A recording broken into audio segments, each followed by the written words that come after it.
Tubuh kita itu punya kode rahasia yang ngatur semua yang terjadi di dalam diri kita. Dari warna mata, rambut, bahkan sampai gimana cara tubuh kita lawan penyakit. Nah, itu semua diatur oleh satu hal yang super kecil tapi super powerful, DNA. Mungkin kamu nggak sadar, tapi setiap detik tubuhmu bekerja berdasarkan instruksi yang ada di dalamnya.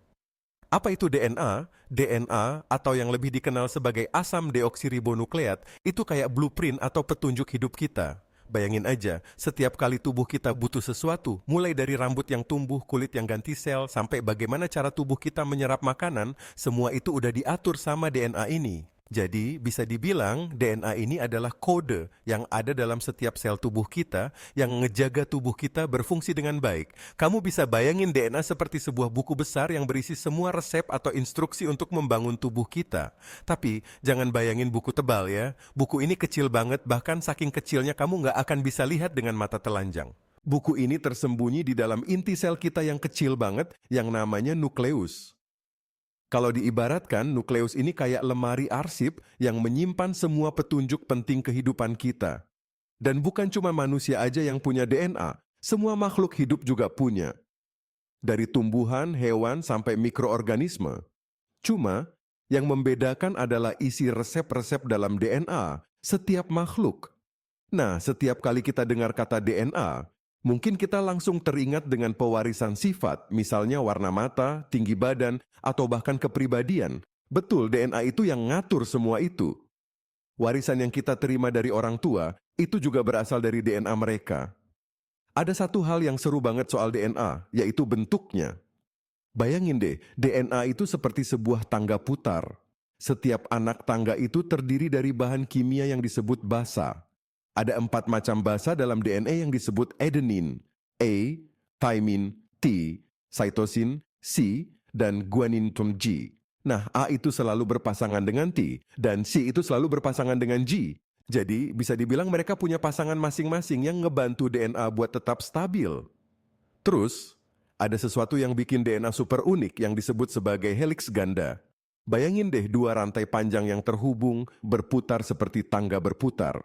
Ini adalah bentuk fisik dari DNA yang akhirnya memudahkan semua informasi yang ada di dalamnya untuk disalin dan diteruskan ke sel-sel tubuh kita. Semua informasi tentang bagaimana kita berkembang dan bertumbuh ada dalam 2 rantai DNA ini. Pernah dengar tentang gen? Nah, gen itu adalah bagian kecil dalam DNA yang punya informasi tertentu, misalnya tentang warna rambut atau tinggi badan. Sebagai contoh, kalau kamu punya rambut keriting atau lurus, itu juga dikode dalam DNA kamu loh. Semua informasi tentang tubuh kita yang paling dasar, termasuk bagaimana cara tubuh kita merespon makanan, infeksi, atau bahkan perasaan kita, semua itu diatur dalam DNA. Nggak cuman itu, DNA juga punya peran dalam penyembuhan atau adaptasi tubuh. Misalnya, kalau tubuh kita terinfeksi virus atau bakteri, DNA dalam sel imun kita bisa memproduksi antibodi yang bantu melawan infeksi itu. Jadi, intinya, DNA itu bukan cuma ngatur bagaimana kita terlihat atau siapa kita, tapi juga gimana tubuh kita bekerja dan bisa bertahan hidup. Sekarang kamu mungkin bertanya-tanya, lalu, kenapa sih DNA ini penting banget?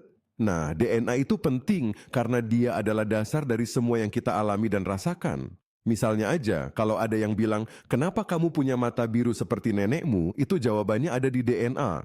Atau, kenapa ada orang yang bisa tahan lama bekerja di malam hari dan ada juga yang gampang banget ngantuk, yaitu juga dipengaruhi oleh DNA. Sifat-sifat kita, cara tubuh kita merespons lingkungan, itu semua udah ditulis dalam kode DNA. Di sisi lain, DNA ini juga bisa berubah atau bermutasi, yang terkadang bisa bikin masalah, contohnya dalam penyakit genetik. Ada penyakit yang muncul karena adanya kesalahan di dalam DNA kita, kayak penyakit hemofilia atau cystic fibrosis. Makanya, para ilmuwan sering banget mempelajari DNA ini, biar bisa cari cara baru untuk ngatasi masalah-masalah yang disebabkan oleh mutasi DNA. Jadi, meskipun kita nggak bisa lihat atau pegang DNA secara langsung, kita harus sadar kalau DNA ini yang bikin kita jadi siapa kita sekarang. Setiap bagian dari tubuh kita, setiap keputusan yang dibuat oleh tubuh kita, semuanya berdasarkan instruksi yang ada di dalam DNA. Ini adalah peta kehidupan kita yang sangat rumit dan keren banget. Kalau kamu penasaran lebih dalam tentang bagaimana DNA bekerja atau mau tahu lebih banyak tentang mutasi dan genetik, jangan ragu untuk tanya di kolom komentar ya. Jangan lupa subscribe juga buat video menarik lainnya seputar sains dan pengetahuan seputar dunia kita.